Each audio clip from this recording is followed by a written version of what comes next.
Hello and welcome. Today I want to talk to you about how to get your kids eating more and eating more healthily. And actually, you might find a few tips for yourself in here too. So, does it drive you insane when your children are not eating properly? Oh my God, as a nutrition geek, it really drives me to despair. Now, I've found a trick that works really, really well with my children. So I'm going to take a few minutes just to share that with you.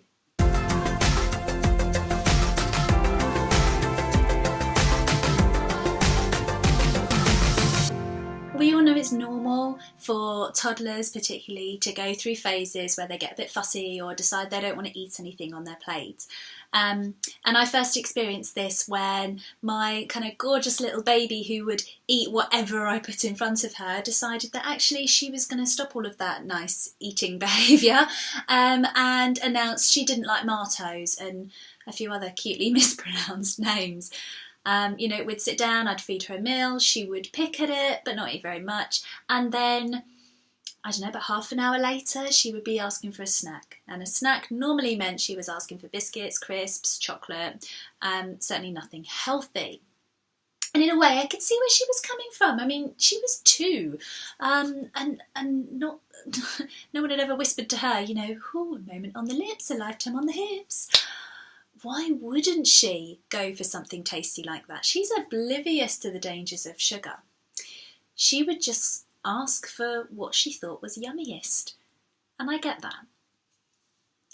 As adults, we know better than to go for the junk food, right? Well, that's precisely why we end up eating junk when we're not paying attention. And that's why there's this kind of new idea or new philosophy hitting the West. I mean, it's been around for a long, long time in some cultures, but over in England and the US and some of the westernized cultures, mindful eating is kind of a new in thing because it makes us very aware of what we're eating, so we don't end up eating junk food by mistake. I help my clients quite a lot with deciding what to eat and when, and noticing how that food makes you feel, how it makes you feel physically, how it makes you feel emotionally when you eat it. Mindful eating will prevent you from overeating because you will notice when your body is getting full up. Mindless eating, on the other hand, leads to us eating far more than we'd intended without really noticing what we're eating. And this is something I wanted to just try utilising with my children to see if I could get them eating far more healthy food than they intended. And you know what? It works. It's amazing. So how did I discover it really, really worked? I'd read up on it a couple of times and I kind of had an inkling I wanted to give it a go. But actually the first time I saw it in action, I hadn't planned it. So it was a couple of years ago, not quite a couple of years ago, but I'd put baby down for her afternoon nap and I really wanted to be able to eat my lunch in peace. So I agreed, yes, we could put Peppa Pig on so my older toddler could watch the telly while I sat down to eat. And I sat next to her on the sofa so that she wouldn't be coming in and bothering me in the kitchen. And I had roasted veggies and some roasted chickpeas on a plate. So we sat there eating Peppa Pig. Eating Peppa Pig? No, I wasn't eating Peppa Pig. I sat there eating my lunch and she was watching Peppa Pig. And after a few minutes, I noticed these little fingers sliding onto my plate. She'd grab whatever they reached into her mouth and she'd chew away. And I think, oh, okay, cool. She's had a few chickpeas, that's good. And then the hand came back. She grabbed another handful.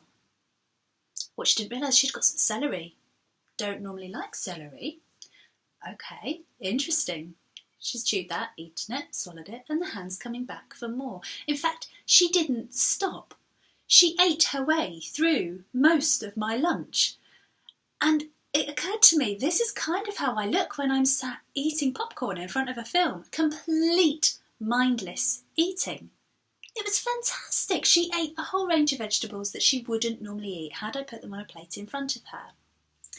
So mindless eating can actually be used to your advantage. So how are you going to take this away and actually use it with your own children? Well, firstly, don't draw attention to it. Don't let anybody know that this is your intention, because once that happens, once they are aware, then people could become more mindful about it. And we want to utilise the power of mindlessness. So when your kids get in from school or get in from nursery, you don't need to offer them a snack. All you need to do is have a bowl or a plate with tiny bite-sized fruits and vegetables, all pre-chopped, with nothing to do other than pick up and pop in the mouth. So sliced up grapes, celery sticks, carrot sticks, all that kind of stuff is brilliant. If they have to open it, peel it, chop it, do anything with it, it's not going to happen. You put a whole orange on the side that needs to be peeled, no one's going to nibble on that. But if there are ready-to-eat bite-sized chunks of anything within eyesight, little fingers will go over and they will start nibbling. It won't necessarily work for anything that your children actually really don't like, but it will get them eating more of the healthy things that they do like. And you know what? It might just work for you as well. So let me know if this little process works for you.